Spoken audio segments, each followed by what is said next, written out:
তো সুতরাং পেছনে হাঁটতে শুরু করলো শিল্প। অ্যাকর্ডিয়ান বাজাও, কে জানে, দেখতে গেছো তুমি অ্যাকর্ডিয়ান বাজাতে যেন বাড়িতে বাজাও না। যে শশী এরপর তো শিল্প সচিব এলে তোমার কাছে ফাইল যাবেন, নিয়ে যাবে না ডাকলে, যে এ রাজ্যে শিল্প হবে। হ্যাঁ দাদা, আপনি যে কি বলেন না, কাজটা কতটা শক্ত। তাতে বাংলার শিল্পের ষষ্ঠী পুজো হয়ে গেল। কিন্তু আপনাকে কি ওই অন্য দপ্তর থেকে কাজ করতে দেবে?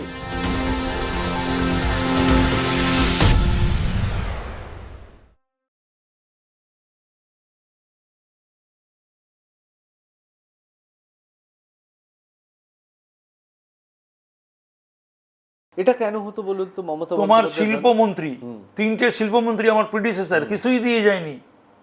সেই হিসাবে আমি স্টার্ট আপ মিনিস্টার। এই গভর্নমেন্টকে তো স্টার্ট করতে হচ্ছে ইন্ডাস্ট্রি। না ইন্ডাস্ট্রিয়াল পলিসি, না ল্যান্ড পলিসি, না ল্যান্ড ব্যাংক, না ইজ অফ ডুইং বিজনেস, না ইনসেন্টিভ, না ওয়ান উইন্ডো পলিসি, নাথিং। তিনটে প্রেডিসেসর কারা কারা জানো তো তুমি? তো শেষের যে ছিল তাকে তো স্পেনে হঠাৎ গিয়ে পেছনে হাঁটতে শুরু করলো। তো সুতরাং পেছনে হাঁটতে শুরু করলো শিল্প। অ্যাকর্ডিয়ান বাজাও, কে জানে, দেখতে গেছো তুমি অ্যাকর্ডিয়ান বাজাতে যেন বাড়িতে বাজাও না। তুমি স্পেনে অ্যাকর্ডিয়ান বাজাতে গেছো কেন? আর শশীকে নিয়ে গেল না সঙ্গে, শিল্প সচিবকে নিয়ে গেল।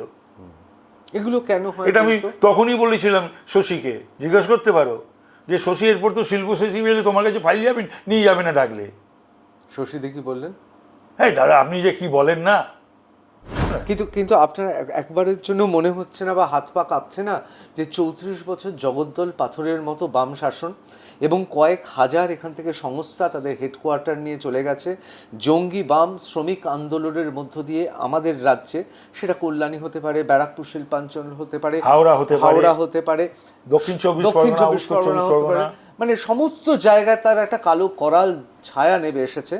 এবং মমতা বন্দ্যোপাধ্যায় 15 বছরে খাতায় কলমে অনেক কথা বলা হলেও আদৌ কিছু হলো না। দেখুন তাপসদা, গোটা পশ্চিমবাংলার মানুষ, পশ্চিমবাংলা যেমন বাংলাদেশ না হয়ে যায় তার জন্য যেমন বিজেপিকে ভোট দিয়েছে, আর বিজেপিকে ভোট দিয়েছে নতুন প্রজন্মের ছেলেমেয়েরা। আমরা নিজেরাও এটাকে সমীক্ষা করেছি যে এ রাজ্যে শিল্প হবে। সেই দিক থেকে এই শিল্প দফতরটা এই মুহূর্তে সবচেয়ে গুরুত্বপূর্ণ আমাদের কাছে। বিশেষ করে যা পরিশ্রম করার সময় দেওয়া করছি, করব, shall leave no stone unturned. ঈশ্বরের কাছে প্রার্থনা করছি, পরিশ্রম করার শক্তি দাও, স্বাস্থ্যটাকে, শরীরটাকে ঠিক রাখো। আর এতদিন তো বক্তৃতাতে বলে এলাম, ওই কাজটা কতটা শক্ত না, মোটেই শক্ত না। করব মনে করলে কোনো কাজই শক্ত না। আর করবো না মনে করলে, আমি যদি মনে করি যে আমার পরিবারের একজনকেই শিল্পপতি করব, তাহলে কাজটা শক্ত, তাহলে শিল্পপতিরা আসবে না। তারই আপনি বলছেন গত 15 বছরে একটা পরিবারকে মমতা ব্যানার্জি কি করলো? নিজের পরিবারের লোকদের শিল্পপতি করার চেষ্টা করলো, ভাইপোকে শিল্পপতি করার চেষ্টা করলো, এবং জেলায় জেলায় একজন দুজন করে শিল্পপতি করার চেষ্টা করলো ওই তৃণমূলের সব পদাধিকারী বা জনপ্রতিনিধি, কোথাও একজন কোথাও দুজন। তাতে বাংলার শিল্পের ষষ্ঠী পুজো হয়ে গেল। তাপসদা, এত অল্প সময়ের মধ্যে আমার এই প্রশ্নটা করা উচিত না, কিন্তু আমি প্রশ্ন করছি। 1919 সাল পর্যন্ত ভারতবর্ষের শিল্প এবং ভারতবর্ষের বিভিন্ন বিদেশি বিনিয়োগ এখানে হয়েছে। তার ঐতিহাসিক কারণ, ভারতবর্ষ তখন, গোটা ভারতবর্ষের রাজধানী তখন হচ্ছে কলকাতা। এই যে গোটা দেশে এখানে একটা কনসেন্ট্রেশন বা এতগুলো শিল্প আসা, এবং 1919 সালের পর থেকেও 1977 সাল পর্যন্ত এবং বিধানচন্দ্র রায়ের বিভিন্ন ক্ষেত্রে অবদান রয়েছে, গোল্ডেন পিরিয়ড, স্বর্ণযুগ।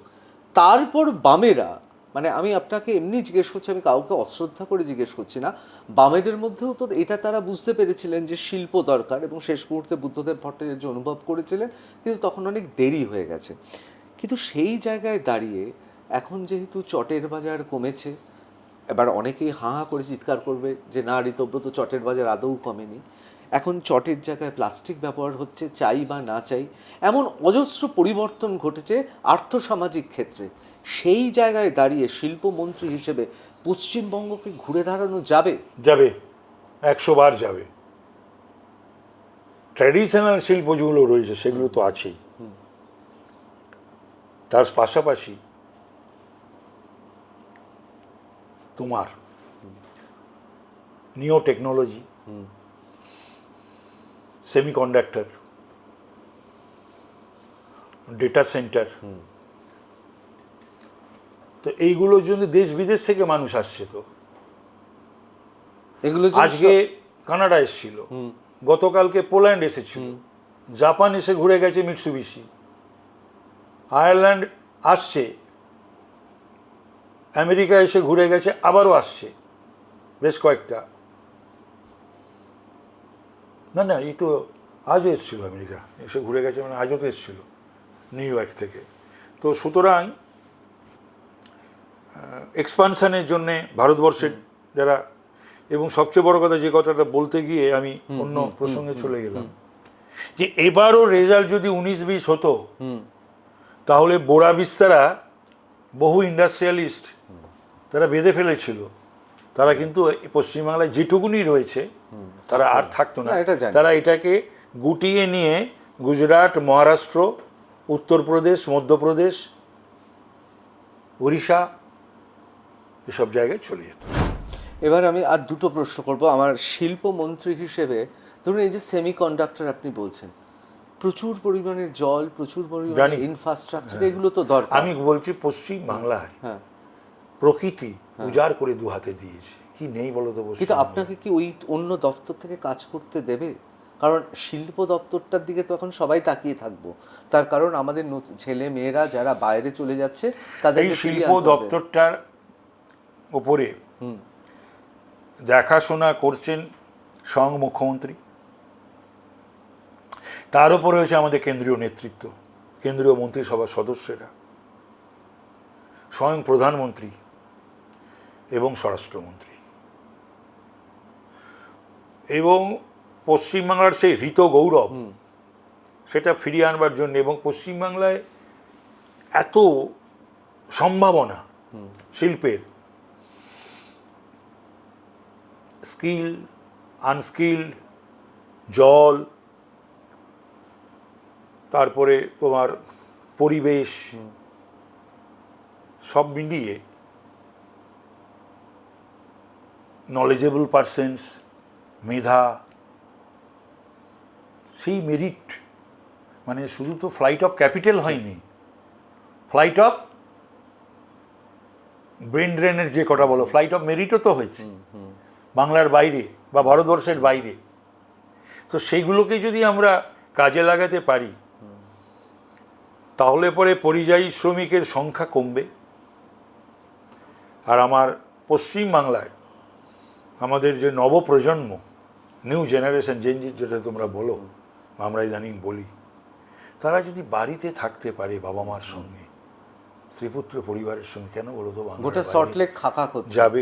সল্টলেক কেন, বহু সল্টলেক, আচ্ছা আমারই তো ছেলে মেয়ে বিদেশে, তারপরে আপনি বলছেন। সুতরাং যদি তারা এখানে সুযোগ সুবিধা পেত, কাজ পেত, তাদের মানের, তারা যে পড়াশোনা করেছে, তারা যে শিক্ষায় শিক্ষিত হয়েছে, তাহলে নিশ্চয়ই তারা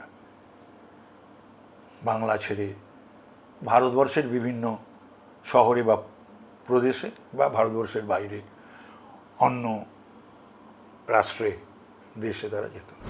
আমরা চাইবো যে আপনি ক্রিজে আরও থাকুন, টিকে থাকুন, সোনার বাংলা হোক, এবং আমরা চাই অনবদ্য একটা ইনিংস। মহাকাল এবং সময় বলবে